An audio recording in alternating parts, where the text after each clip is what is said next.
नमस्कार। आज देश की तमाम फटाफट खबरों में आपका स्वागत है। खबरों के लिए आपसे निवेदन कि आप हमारे चैनल को सब्सक्राइब करें। तो बढ़ते हैं खबरों की ओर।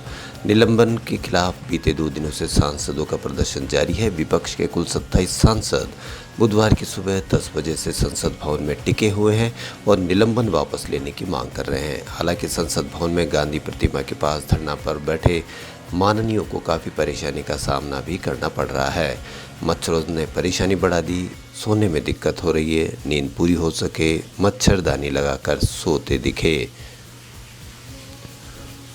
मद्रास उच्च न्यायालय ने मदुरई में आयोजित हो रहे शतरंज ओलंपियाड के 44वें सत्र के लिए दिए जाने वाले विज्ञापनों में प्रधानमंत्री नरेंद्र मोदी और राष्ट्रपति द्रौपदी मुर्मू की तस्वीरें शामिल नहीं करने पर बृहस्पतिवार को तमिलनाडु सरकार को फटकार लगाई।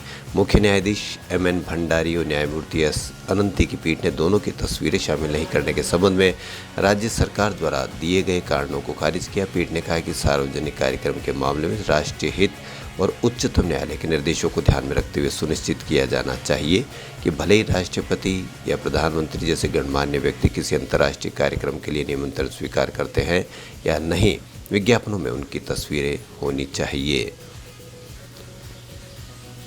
समाजवादी पार्टी के राष्ट्रीय अध्यक्ष अखिलेश यादव ने केंद्र सरकार द्वारा विपक्षी नेताओं के खिलाफ प्रवर्तन निदेशालय के दुरुपयोग का आरोप लगाते हुए गुरुवार को कहा है कि बुंदेलखंड एक्सप्रेसवे परियोजना में भ्रष्टाचार मामले की ईडी से जांच का आदेश क्यों नहीं दिया गया।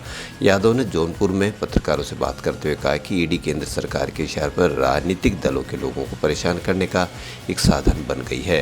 उन्होंने प्रश्न किया कि क्या ईडी सरकार के भ्रष्टाचार की भी जांच करेगी। बुंदेलखंड एक्सप्रेसवे परियोजना भ्रष्टाचार की भेंट चढ़ गई है, उसकी जांच ईडी क्यों नहीं करती। दिल्ली के मुख्यमंत्री अरविंद केजरीवाल सिंगापुर नहीं जाएंगे। दिल्ली सरकार की तरफ से कहा गया है कि एलजी और केंद्र से जरूरी अनुमति मिलने में बहुत अधिक समय लगने के कारण उनकी यात्रा नहीं हो पाई। दिल्ली सरकार की तरफ से औपचारिक बयान जारी कर केंद्र सरकार को दोषी ठहराया गया।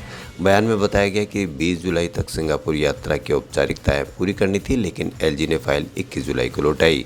दिल्ली की तरफ से कहा गया कि एलजी को यात्रा की अनुमति संबंधी फाइल 7 जून को भेज दी गई थी। करीब 1.5 महीने एलजी चुप बैठे और 21 जुलाई को फाइल वापस लौटा दी।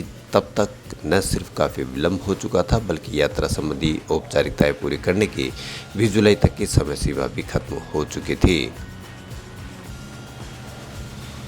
राजस्थान के बाड़मेर में वायुसेना का लड़ाकू विमान MiG-21 दुर्घटनाग्रस्त हो गया। इस हादसे में 2 पायलटों की मौत हो गई। घटना की सूचना मिलते ही राहत और बचाव दल को मौके के लिए रवाना कर दिया गया।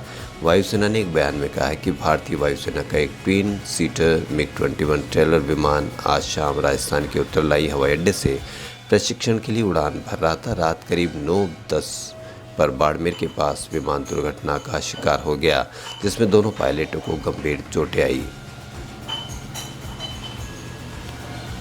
इंग्लैंड के बर्मिंघम में 22वें कॉमनवेल्थ गेम्स की शानदार ओपनिंग हुई, जो देखते ही बन रही थी।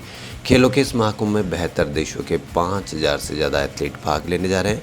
भारत के 213 खिलाड़ी 16 खेलों में शिरकत करेंगे। राष्ट्रपति द्रौपदी मुर्मू ने भारतीय टीम को शुभकामनाएं दी है।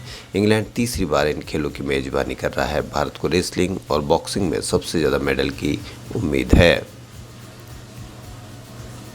संजय दत्त की पर्सनल लाइफ प्रोफेशनल लाइफ से ज़्यादा चर्चा में रही है। संजय दत्त का जन्म सुपरस्टार सुनील दत्त और नरगिस के घर 29 जुलाई यानी आज के दिन 1959 को हुआ था।